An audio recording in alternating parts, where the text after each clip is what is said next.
অন্তর্বর্তী সরকার বেশ কিছু বিষয়ে নিরপেক্ষতা রক্ষা করতে পারছে না বলে অভিযোগ করেছেন বিএনপি মহাসচিব মির্জা ফখরুল ইসলাম আলমগীর।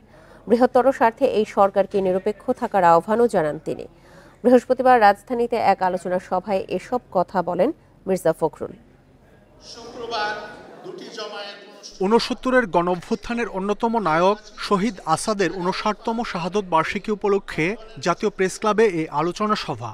শহীদ আসাদ পরিষদ আয়োজিত এই অনুষ্ঠানে ৬৯-এর গণঅভ্যুত্থানে শহীদ আসাদের ভূমিকার কথা তুলে ধরেন অনুষ্ঠানের সভাপতি ডক্টর মাহবুবুল্লাহ।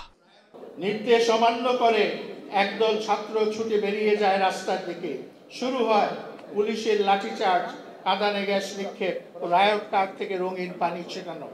প্রধান অতিথির বক্তব্যে মির্জা ফখরুল বলেন, দ্রুত নির্বাচন চাওয়ার বিষয়ে বেশ কিছু যৌক্তিকতা রয়েছে, অথচ এ দাবিকে বিতর্কিত করছে অনেকে।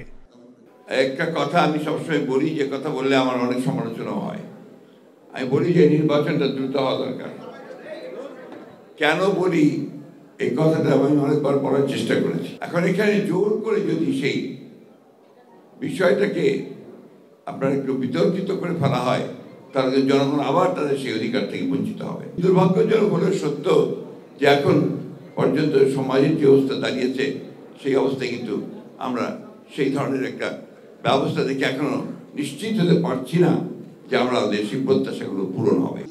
এ সময় মির্জা ফখরুল বলেন, অন্তর্বর্তী সরকারের প্রতি সব দল ও মানুষের সমর্থন রয়েছে। তারা নিরপেক্ষভাবে দায়িত্ব পালন করবে বলে আশা বিএনপি মহাসচিবের। দেখি যে বেশ কিছু বিষয়ে অন্তর্বর্তীকালীন সরকার নিরপেক্ষতা পালন করতে পারছেন না।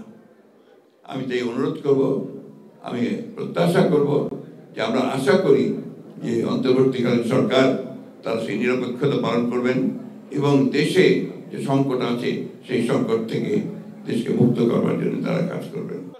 দ্রুত সংস্কার শেষে এবছরই নির্বাচন দেওয়ার দাবি জানান বক্তারা। দ্রুত নির্বাচন দিয়ে গণতান্ত্রিক সরকারের কাছে ক্ষমতা হস্তান্তর হবে। মাহমুদ শরীফ, ইন্ডিপেন্ডেন্ট নিউজ, ঢাকা।